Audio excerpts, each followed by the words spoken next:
तमाम देखने वालों को अस्सलाम वालेकुम। दोस्तों, मेरा नाम अदनान आलम और आप देख रहे हैं मेरा YouTube channel good luck farmer. दोस्तों, जिस तरह के आपने थंबनेल में देखा ही होगा, बच्चों की खुराक के हवाले से जो बहुत कम फार्मर इस्तेमाल कर रहे हैं। दरअसल मेरी एक बहावलपुर पार्टी से गाय के हवाले से सौदा तय हो गया 1,60,000 में। तो उन्होंने मौके पे मुझे 60,000 रुपये दिया और मुझसे ये कहा कि आप कल को गायें गाड़ी में जो है ना वो लोड करके हमारे फार्म बहावलपुर में आ जाएं और अपना बकाया 1 लाख भी ले लें और गायें वहाँ पहुँचा दे। मैंने उनसे डन कर लिया कि ठीक है, कल मैं जो है ना वो आप शाम के टाइम आपके फार्म पे गायें लेके पहुँच जाऊँगा। दोस्तों, जब मैं गायें लेकर कल उनके फार्म पे पहुंचा तो मैं क्या देखता हूं कि उन्होंने 1 एकड़ में फार्म बनाया हुआ है बच्चा फार्मिंग के हवाले से। तो दोस्तों, मुख्तलिफ़ कैटेगरी के हिसाब से उन्होंने बच्चे रखे हुए हैं जो कि उनकी तरतीब थी। तो मैं ये जो आपसे यहाँ आज बात शेयर करने जा रहा हूँ वो बच्चों की खुराक के हवाले से है। जब मैं वहाँ उनके फार्म पे गायें लेके पहुँचा तो तकरीबन असर के बाद का वक्त था। वो टाइम जानवरों को चारा वगैरह मिक्स करके डालने का टाइम था। उस वक्त वो जानवरों को खुराक वगैरह डाल रहे थे। फार्म नया तैयार किया गया था और फार्म के दरमियान में एक बंकर बनाया जा रहा था जिसमें वो कह रहे थे कि चुकंदर का साइलेज मंगवाया है जो कि इसमें स्टोर करना है उन्होंने। दोस्तों, बच्चों की खुराक में जो चीज़ें जो अज्जा शामिल थे वो मैं आपसे शेयर करता हूँ। सबसे पहले जो नंबर 1 पे थी वो थी तूड़ी, नंबर 2 पे सब्ज़ चारा, नंबर 3 पे उसमें चोकर थी और नंबर 4 में सबसे अहम चीज़ जो मैं आपसे शेयर करना चाह रहा हूँ, जो मैंने यूट्यूब पे या किसी और जगह नहीं देखी, वो है बेकरी का चूरा। बेकरी का यानी कि जो कचरा समझ लें या बेकरी का बचा हुआ जो अज्जा होते हैं वो उनमें शामिल किया जा रहा था। तो मैंने इस हवाले से उनसे पूछा तो उन्होंने मुझे फिर इस हवाले से बताना शुरू किया।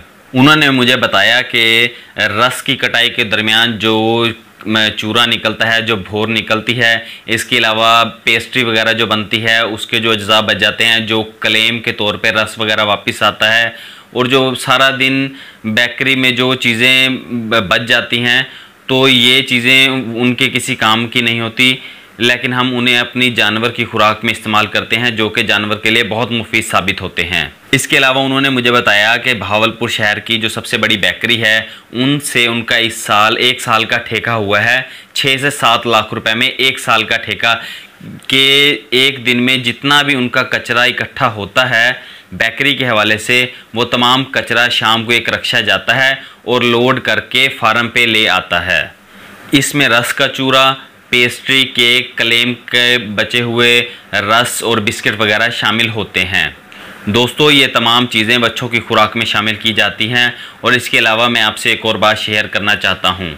वो लोग असर के बाद ये तमाम खुराक बनाकर खुरलियों को भर देते हैं जो कि सारी रात के लिए काफ़ी होती हैं। सारी रात बच्चे इस खुराक को खाते हैं।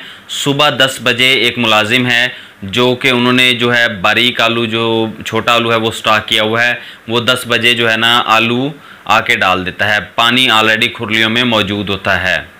एक दिन में एक बच्चे का जो ख़र्चा है वो तकरीबन 100 से 120 रुपये आता है।